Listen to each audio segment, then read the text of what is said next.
an area unless they feel like they have a good shot of making their life work in that place. So when Houston has strong net migration numbers, that's a good sign in terms of how people view economic opportunity in our region, but not so much for the areas that are showing losses in net migration. Another interesting cut of that data is international versus domestic migration. So if you look at that further, then you can see areas like New York, Miami, Washington, LA, Boston, Philadelphia, Chicago. If it weren't for, some of them, if it weren't for the international in-migration, they would have seen overall losses, right? So I'm not trying to get political here, but there is something to discuss in terms of your labor force needs being met and being able to import that talent from outside of the US. So you've heard probably all sorts of forecasts, maybe in the news, oh, Houston's going to overtake Chicago. All of that is assumptions, right? So I'm going to give you your array of assumptions, your buffet of assumptions, and you can choose which one you want to ascribe to. The Texas Demographic Center, they are the state demographers, and all they do is they look at, they do a lot, so I don't want to diminish that. But their main model is that they look at historical growth and they take three assumptions. One is their slow growth assumption, where Houston will grow at half the rate that it did over the previous period. The other is the moderate growth, where they will be exactly the same growth rate as previously stated. And the fast growth, so they say, okay, let's increase it by 50%, so the 1.0, or 100%, the 1.0. So depending on which forecast you want to pick, we can grow anywhere from 500,000 to 830,000 over the next 5 years, right? So up to you.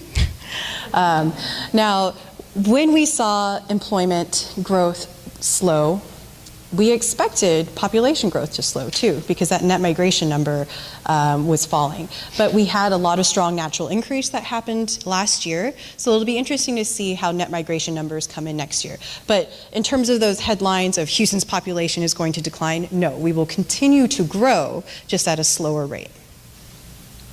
A lot of this data is available at houston.org. You click on the economy tab. We will definitely be covering the benchmark revisions in March to the employment data. So you can read that in Economy at a Glance, our monthly newsletter, or subscribe to it and get that in your inbox and stay up to date on the Houston economy. So I ran through that really quickly. I don't know if I have time for any questions. Okay, one really good question. But I'll be here afterwards and I can talk to you one-on-one if you have any other questions too. Okay, give me that one really good one. Okay, I mean, just like a decent one then. Just, no pressure. Yes, sir. You showed a couple things that showed a little effect from Harvey, but none of your slides showed really significant effects from Harvey. Is that what really is happening? It seems like it would be bigger. This is uncouth to say, right? But in terms of the economy, natural disasters are great, right? Because they pull, so, at most what you'll see, is this construction-related uptick, right?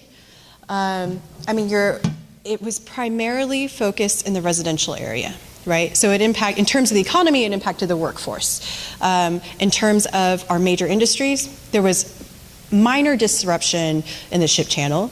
I believe it was open within a week. The airlines were open within a week.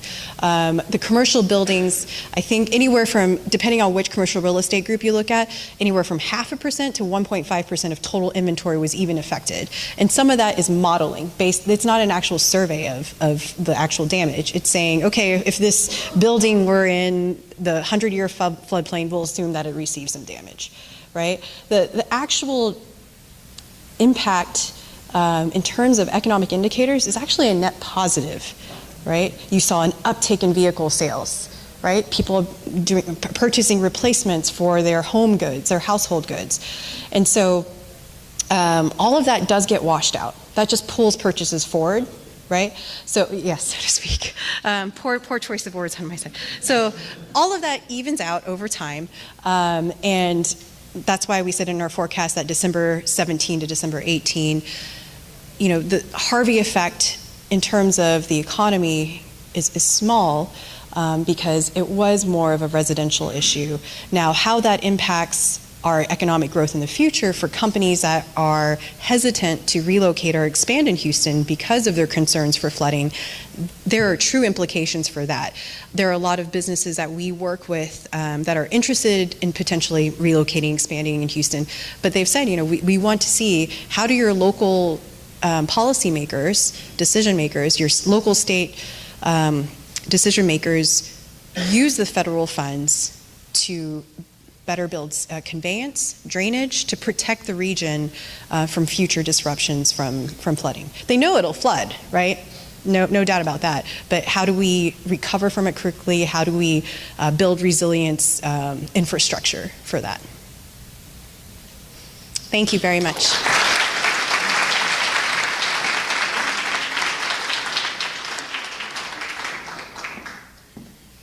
Thank you. That was fantastic.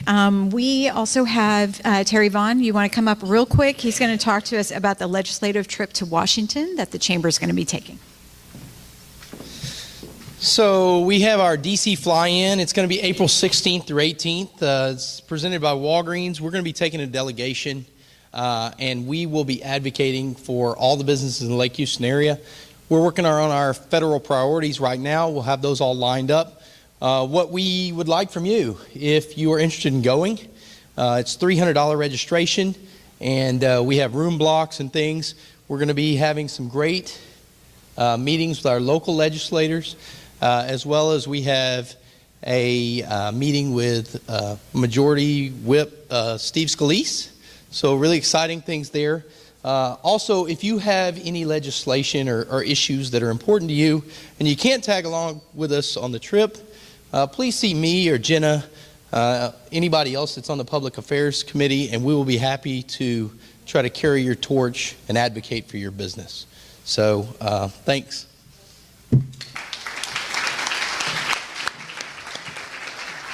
Okay, one more time, we would like to thank our sponsors for today. The presenting sponsor, Edward Jones Investments. Gold sponsors, Homewood Suites by Hilton.